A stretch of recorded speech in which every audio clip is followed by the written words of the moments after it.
நாம் தமிழர் கட்சி சார்பில் சொல்லுங்க. நாம் தமிழர் கட்சி திமுக அதிமுகவை தாண்டி வெற்றி பெற முடியும் நம்பிக்கை இருக்கா? ஏற்கனவே பல தேர்தல்கள்ல நாம் தமிழர் கட்சி போட்டியிட்டு இருக்கிறது. சீமான் அவர்கள் குறிப்பிடும் போது எங்களுக்கு இது ஒரு பயிற்சியா நாங்க எடுத்துக்கிறோம், தொடர்ந்து நாங்க முயற்சி செய்வோம் சொல்றாரு. அப்ப வரக்கூடிய தேர்தல் வென்றால் முயற்சி, தோற்றால் பயிற்சின்னு சொல்லக்கூடிய ஒரு தேர்தலா, அல்லது கட்டாயம் வெற்றி பெறுவீங்கன்னா எதை வச்சு சொல்றீங்க? நாம் தமிழர் கட்சி தொடர்ந்து தமிழகத்திலே தேர்தலுடைய வெற்றிப்படியை தொட்டுக்கொண்டே வருகிறது.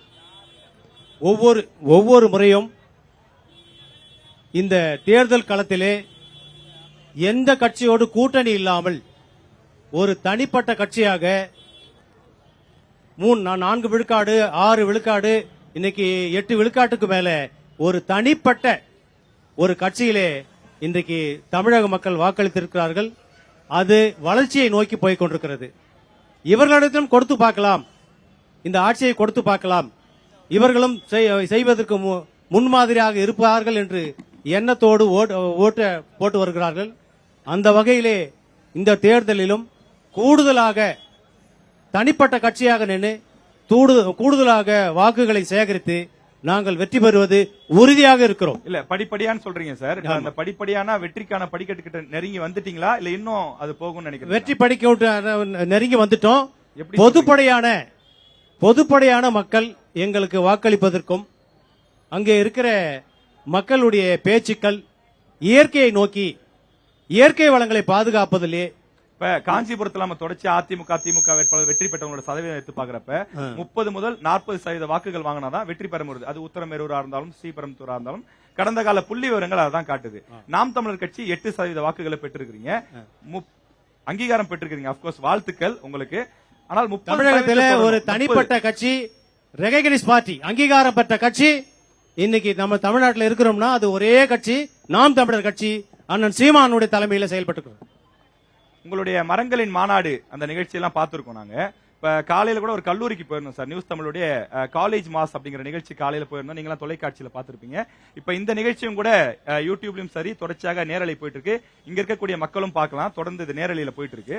சார் இப்ப மரங்கள் நாம் மக்கள் இளைஞர்கள் என்ன சொல்றாங்க அப்படின்னா, நாம் தமிழர் தொடர்ந்து இயற்கை வளங்கள் பத்தி பேசுறாங்க, மரங்களுக்காக பேசுறாங்க, மனுஷங்களுக்காக அதிகமா கவலைப்பட மாட்டேங்கிறாங்கன்னு ஒரு குற்றச்சாட்டு வைக்கிறாங்க.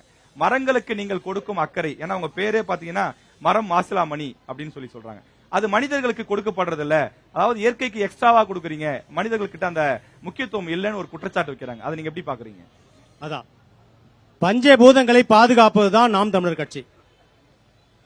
ஒரு மனிதன் தனி மனிதன் ஆரோக்கியமாக வாழ்வதற்கு மாசில்லா காற்று, நல்ல குடிநீர், நஞ்சில்லா உணவு, இது ஐயா நம்மாழ்வாரின் கனவு.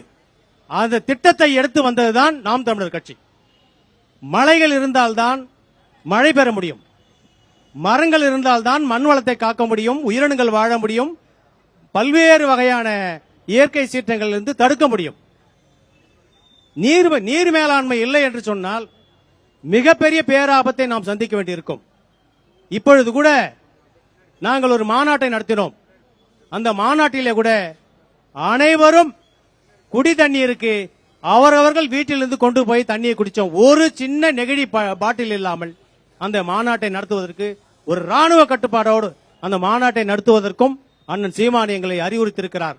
அதே போல் மலைகள் மாநாடு, கோடிக்கணக்கான ஆண்டுகள் வாழ்ந்த மலை ஒரு சில நொடிகளிலே சிதறி ஓடிக்கொண்டிருக்கிறது. அது மிகப்பெரிய பேராபத்தாக நாங்கள் பார்க்கிறோம். மலைகள் மணலை தட்டுப்பாடிலிருந்து மீண்டெடுத்து மலைகளை உடைக்க வேண்டும் என்கிற அந்த திட்டம், மணலுக்கு மாற்றான திட்டத்தை அரசும் இங்க இருக்கிற அரசியல்வாதிகளும் கொண்டு வர வேண்டும். ஐயா, இயற்கை வளங்கள் பத்தி பேசுறீங்க, வாழ்த்துக்கள். அதுல ஒன்னும் தப்பு இல்ல, கட்டாயமா தேவை. திமுக அதிமுக மாதிரியான ஒரு பிரம்மாண்ட கட்சிகள், பெரிய கட்சிகளை எதிர்த்து நாம் தமிழர் கட்சி காஞ்சிபுரத்துல தங்களுடைய வெற்றி கொடியை நாட்டுவது சாத்தியம் நினைக்கிறீங்களா? சாத்தியப்படும். எப்படி சாத்தியப்படும்? மக்கள் ஓட்டு போட்டா நாங்க வெற்றி பெற போறோம். அவங்களுக்கு கட்சி வலிமையா இருக்கு, ரெண்டு பேரும் கூட்டணி பெருத்த கூட்டணி, 11 சொல்றாங்க, 11 கட்சி, 10 கட்சி, 5 கட்சி, 3 ஓட்டு போட்டா ஜெயிப்பீங்க ஐயா. ஆனா மக்கள் உங்களுக்கு எப்படி ஓட்டு போடுவாங்க? மக்கள் ஏன் உங்களுக்கு ஓட்டு போடணும்? மக்கள் வளங்களை காப்பீங்கன்னு சொல்றீங்க, அதை தாண்டி அதை தாண்டி தான் சொல்றோமே, இயற்கை வேளாண்மைக்கு கொண்டு வரோம், நஞ்சில்லா வேளாண்மையை கொண்டு வரோம். இல்ல காஞ்சிபுரம் மாவட்டத்து இளைஞர்களுக்கு வேலை வாய்ப்புக்கு என்ன திட்டம் வச்சிருக்கீங்க? இங்க இருக்கக்கூடிய நெசவாளர்கள் அந்த தொழில் ரொம்ப நொடிஞ்சு போச்சுன்னு சொல்றாங்க. அவர்களுடைய ஏற்றத்துக்கு என்ன திட்டம் வச்சிருக்கீங்க? இங்க படித்த இளைஞர்கள் பெரும் நகரங்களுக்கு வேலைக்கு சென்று காலையில் 6 மணிக்கு புறப்பட்டு மாலை 11 மணி வரை அந்த பயணத்தை முடித்து இரவு நேரத்திலே கூட அவர்கள் நல்ல தூக்கம் இல்லாமல் இருப்பதற்காகத்தான் இயற்கை வளங்களோடு சேர்ந்து அவர்களுக்கு கால்நடை வளர்ப்பது சம்பந்தமான பயிற்சிகள், நன்றி. பால் வளத்தை